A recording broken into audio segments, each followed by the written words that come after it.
Cancer వస్తే ఇంత ఖర్చు అవుతుంది, అంత ఖర్చు అవుతుంది అని చెప్పి మీరు ప్రీమియంలు కట్టండి, ఇన్సూరెన్సులు కట్టండి అని ఒకవైపు ప్రకటనలు చేస్తున్నారు రేడియోలో. ముందుగానే కనుక్కోండి మీకు రోగం వస్తుందని ఈ డయాగ్నోస్టిక్ ల్యాబ్ వాళ్ళు ప్రకటనలు చేస్తున్నారు. 30 సంవత్సరాలు వచ్చాయా, బాడీ చెకప్ రండి, ఒకరు చూపించుకుంటే ఇంకొకరికి ఫ్రీ అని చెప్పి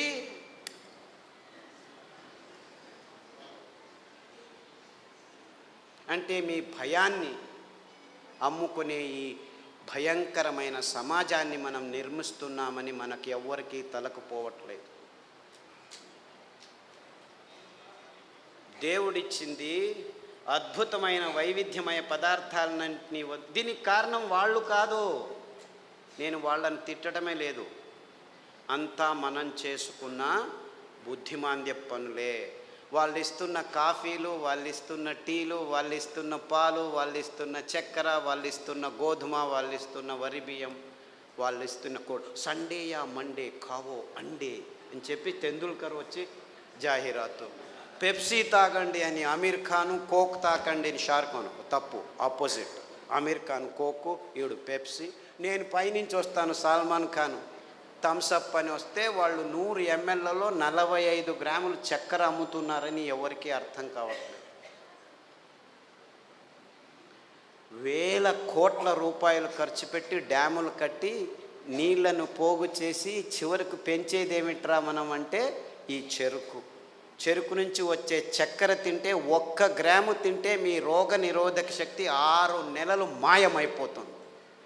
డెంగ్యూ రావచ్చు, పంగు రావచ్చు, H5N1, H1N1, డెంగ్యూ, పింగు, జింకా, పుంకా, నీపా, ఏనేనో పేర్లు, అంతా అర్థం కాని పేర్లని పెట్టుకొని నీపా గబ్బిలాల నుంచి వచ్చింది, గబ్బిలాన్ని చంపండిరా. డెంగ్యూ దోమల నుంచి, దోమల్ని చంపండిరా. పక్షి జ్వరం, అక్కి. కోళ్ళ జ్వరం, కోళ్ళని చంపండి. పందుల జ్వరం, పందులను చంపండి. మ్యాడ్ కౌ డిసీజ్, కౌస్ని చంపండి.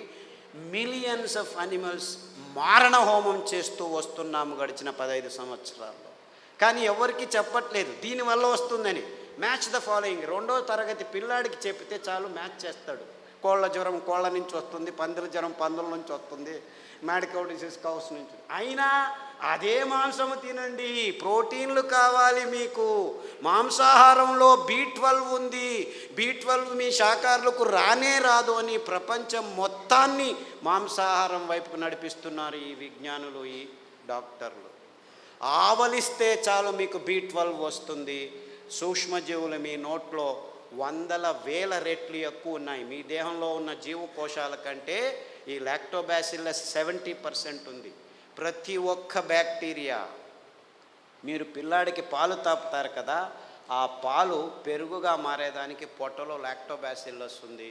ఆ లోపల అవుతున్న పెరుగు నుంచే విటమిన్ B12 వస్తుంది. అంటే మీరు చిన్న పిల్లాడికి పాలు ఇచ్చినప్పుడే విటమిన్ B12 తయారయ్యేదానికి, తయారు చేసేదానికి జీవితాంతం ఆ లాక్టోబాసిల్లస్ని మీరు పెంచుతున్నారు.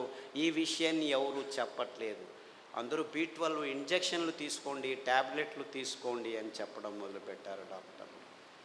ఇంత మోసం చేస్తున్నారు. అంటే మీరు నువ్వుల పాలు, కొబ్బరి పాలు తాగితే చాలు, మీరు లోపలే B12 తయారవుతుంది, అక్కడ బ్యాక్టీరియా ఉంది.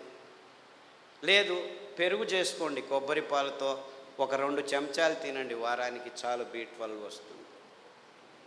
ఎంత మోసం చేస్తుంది. ఇప్పుడు ఈ కొత్త స్కామ్ ఇది. B12, vitamin D.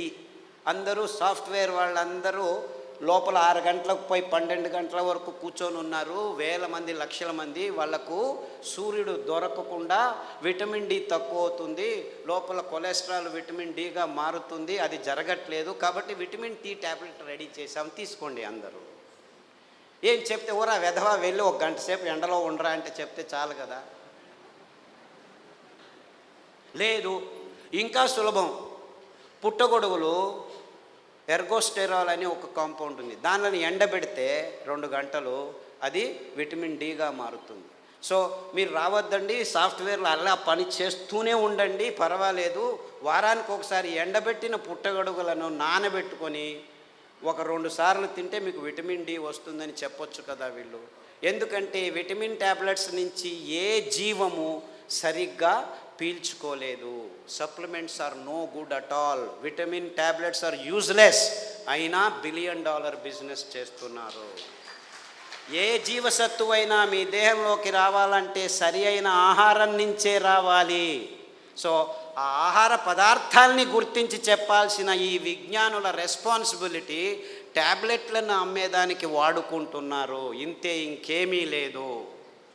ఒకరోజు ఊదులు, ఒకరోజు అరికెలు, ఒకరోజు కొర్రలు, ఇంకొక రోజు అండు కొర్రలు తిని మునగాకు కషాయం, చింత ఆకు కషాయం, రావి ఆకు కషాయం, వేప ఆకు కషాయం తాగితే అది ఆడవాళ్ళు పీసీఓడి ప్రాబ్లం కావచ్చు, అంటే అండాశయాల్లో ముట్టయితే ఆగదు, ఆగితే రాదు. ఇలాంటి సన్నివేశమైన వీర్యకణాలు లేక మగవాళ్ళకి ఇప్పుడు ఆడవాళ్ళతో సంభోగం చేయాలంటే శీఘ్రస్ఖలనాలు, అదంతకదే లింగం ఆగిపోవటం, సన్నగా అయిపోవటం, రక్త ప్రసారం జరగకపోవటం, ఇలాంటి ప్రాబ్లమ్స్. వయాగ్రా $1 బిలియన్ బిజినెస్, అదే సాక్ష్యం. నేనేమి కట్టుకథలు చెప్పట్లేదు. ప్రపంచమంతా, మన దేశం ఒక్కటే కాదు. అంటే మనిషికి రోగాలు ఎక్కువ అవుతున్నాయి, రోగాల వయోపరిమితి తక్కువ అవుతుంది ఒకవైపు అయితే, మనిషి తత్వాన్నే మార్చేస్తున్నాయి ఈ ఆహార పదార్థాలని ఏ ఒక్కరూ గమనించట్లేదు, చెప్పట్లేదు. ఆడపిల్లలు 14 ఏళ్లకు ముట్టవలసిన వాళ్ళు 6 ఏళ్లకు ముట్టవడం ఏంటి? 100కి 1 అయితే పర్వాలేదు, 100కి 90 మంది అవుతున్నారు. ఆడవాళ్ళ మూతి మీద మీసాలు ఉండనేకూడదు, 100కి 90 మందికి మీసాలు వస్తున్నాయి. ముట్టు సహజ ప్రక్రియ, అంత ఇబ్బందులు ఏమి ఉండకూడదు, 100కి 100 మందికి నొప్పులు వస్తున్నాయి. డాక్టర్ దగ్గరికి వెళ్తే పెయిన్ కిల్లర్స్ ఇస్తారు, అందులో వేసుకున్న వాళ్ళకి 16 మందికి కిడ్నీ ప్రాబ్లం వస్తున్నాయి. 100కి నెల పెయిన్ కిల్లర్స్ వేసుకుంటే 2-3 సంవత్సరాల్లో కిడ్నీ ప్రాబ్లమ్స్ వస్తాయి. యూరిక్ యాసిడ్ ఎక్కువ అవుతుంది, క్రియాటినిన్ ఎక్కువ అవుతుంది, యూరియా ఎక్కువ అవుతుంది. ఇలాంటి ప్రాబ్లమ్స్ నో ప్రాబ్లం, డయాలిసిస్ చేస్తాం రండి అంటారు, మిషన్లు రెడీ పెట్టుకున్నామంటారు. అంటే ఇంత వైజ్ఞానికమైన విషయాలు మన కళ్ళ ముందు, మన ముక్కు కింద జరుగుతూనే ఉన్నాయి. ఏ ఒక్కరూ లేచి అడగట్లేదు, ప్రశ్నించటం లేదు. ఎందుకంటే సైన్స్, విజ్ఞానం అనే ఈ కబంధ హస్తాల్లో ఇరుక్కుపోయాము. అంతా విజ్ఞానమే. ఎక్కడుంది? ఈ వాణిజ్యీకరణ ఒత్తడంలో చేసి ఎవరు నోరు మెదపకుండా చేసేసారు.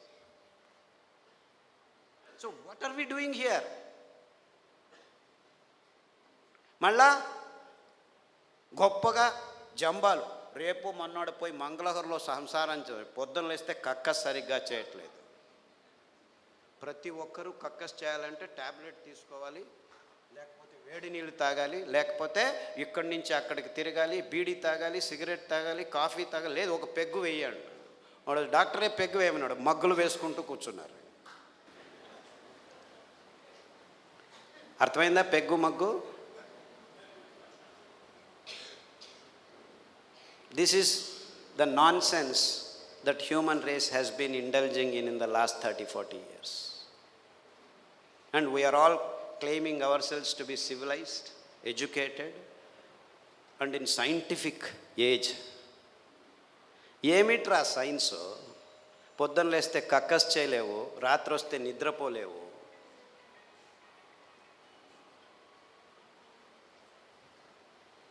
Wear is your science? మళ్ళా నిద్ర రావట్లేదు, మనిషి యోగా చేస్తాను, కూర్చొని యోగా అని కూడా.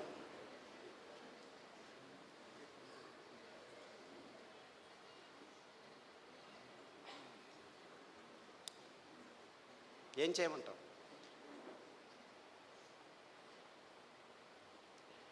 యోగా చేసి నిద్ర రావట్లేదు, ట్యాబ్లెట్ వేసుకున్నా నిద్ర రావట్లేదు. రాత్రి నిద్రపోవాలి, పగలు పని చేయాలి. మనం రాత్రిని పగలు చేసి కూర్చున్నాం, ఎలా నిద్ర వస్తుంది? లైట్లు వేసుకుంటున్నాము, రాత్రి అంతా లైట్లు. అస్సలకు ముందు నీవు చీకటి చేసుకొని రూములో పడుకుంటే అద్భుతమైన ట్రిగ్గర్స్ మీ మెదడులో జీవరసాయనిక రసాల్ని ఉత్పాదనం చేస్తాయి. నిజమైన నిద్ర వస్తుంది, గాఢ నిద్ర వస్తుంది. అతి అద్భుతమైన నిద్ర మీ దేహానికి తడితే మీలో రోగ నిరోధక శక్తి ఎక్కువ అవుతుంది. అంటే ఈ మధ్య ప్రపంచంలో మానవ జాతి సరి అయిన నిద్రపోవట్లేదు. ఎందుకంటే కారు అడవుల్లో కూడాను లైట్లు వేసేదానికి రెడీ అయిపోయాం. సో ఒక్క విజ్ఞాని కూడా చెప్పట్లేదు అందరూ చీకటి చేసుకొని నిద్రపోండి అని. ఎప్పుడైనా నిద్ర రాకుంటే ఈ ట్యాబ్లెట్ వేసుకో అని చెప్తున్నారు. మీరు 10 సంవత్సరాలు నిద్ర కోసం ట్యాబ్లెట్ తీసుకున్న వాళ్ళు నా దగ్గరికి వస్తే 3 గంటలు చీకట్లో కూర్చో, ప్రతిరోజు ధ్యానం చెయ్యి, పుస్ అని ఊదొద్దు, ఊరికే దేవుడిని తలుచుకో. ఆస్ట్రేలియా నుంచి ఒక అబ్బాయి వచ్చాడు, 28 ఏళ్ళు. ఎప్పుడు చూడు ట్యాబ్లెట్ ఇది అది అని చెప్పి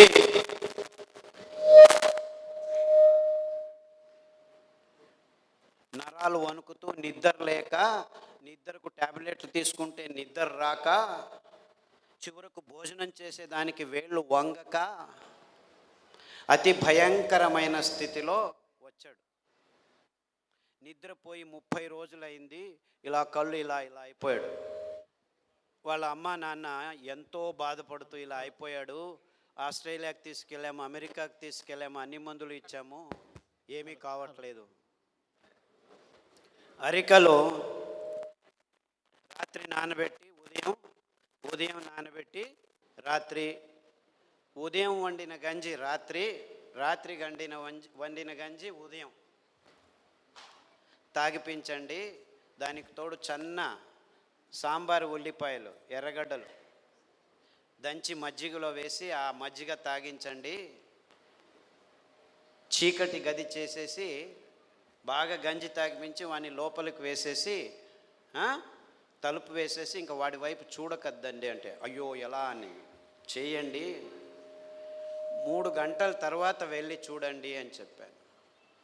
అక్కడ బెడ్ కూడా వేయకండి అని చెప్పాను. 3 గంటలు తట్టుకోలేక ఆ తల్లి 1:30 గంటకే మెల్లిగా తలుపు తీసి చూస్తే వాడు బార్లా పడుకొని నిద్రపోయాడు. 3 రోజులు లేవలేదు వాడు. ఫోన్ చేసి లేవటమే లేదు, లేపి గంజి ఏమీ చేయొద్దండి, నిద్రపోనివాడు, 3 రోజులు కాదు 6 రోజులు నిద్రపోయినా ఏమి ఇబ్బంది లేదు అని చెప్తే 3 రోజుల తర్వాత లేచి కంప్లీట్లీ ఆల్ రైట్, మళ్ళీ ల్యాప్టాప్ తీసుకుంటాను అంటాడు. వేధవా, ఆ ల్యాప్టాప్ నుంచే నీకు ఈ రోగం వచ్చిందిరా.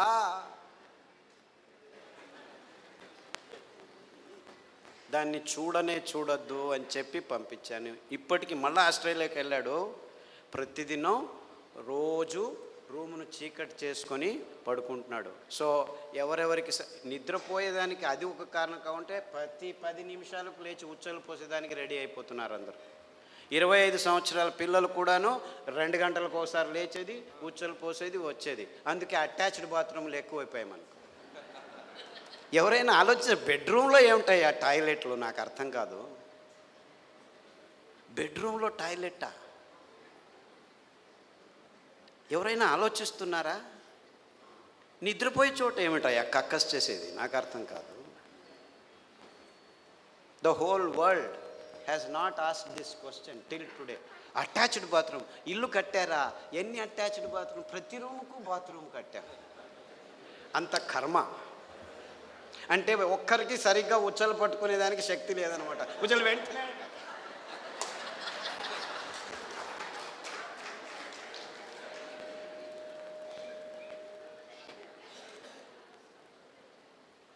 అండుకొరల గంజి తాగండి, రాత్రి పడుకుంటే పొద్దున వరకు లేవాల్సిన అవసరం లేదు. In fact there have been zillions అని చెప్పాలి నేను. అంటే 100 మంది పెద్దవాళ్ళు, 60 ఏళ్ళు 50 ఏళ్ళు 70 ఏళ్ళు ఉన్నవాళ్ళు రోజు రాత్రి 2 గంటలకు లేచి ఉచ్చలు, అది ప్రోస్టేట్ ప్రాబ్లము, ఈ ప్రాబ్లమ్, ఏ ప్రాబ్లం అన్నా ఉన్నివ్వండి, అరికెల గంజి తాగండి. ఈ ఉల్లిపాయల కషాయం, అంటే యాక్చువల్లీ గ్రీన్ ఆనియన్స్ అంటారు. అంటే ఆనియన్ వేస్తే పచ్చగా వస్తాయి. ఆ ఆనియన్, గ్రీన్ ఆనియన్ షాలెట్స్ అంటారు. దాని కషాయం తాగండి, రావి ఆకు కషాయం తాగండి, గరిక ఆకు కషాయం తాగండి. కొబ్బరి నూనె, వేరుశనగ నూనె వారం మార్చి తాగితే 6 రోజుల్లో మీరు పూర్తి శాంతంగా సమాధానంగా 10 గంటలకు పడుకుంటే 5 గంటల వరకు లేవాల్సిన అవసరం లేదు. ఎవరైనా సరే, అది చిన్నపిల్లాడైనా సరే, పెద్దవాళ్ళైనా సరే. అంటే సరిగ్గా నిద్రపోవటం కూడా మానవ జాతికి. 16 మంది టాబ్లెట్ తీసుకుంటున్నారు, కానీ మిగిలిన వాళ్ళంతా ఈ సర్కస్లో ఏదో ఒకటి చేస్తున్నారు. చిన్నపిల్లల వరకు ఈ రోగాలు వచ్చేసాయి. అంటే మనం గట్టిగా సాయంకాలం 1 గంట నడిచిన తర్వాత ఈ పనులు చేస్తే 6 వారాల్లో అందరూ సరిగ్గా నిద్రపోతారు, ఏమీ ఇబ్బంది లేకుండా.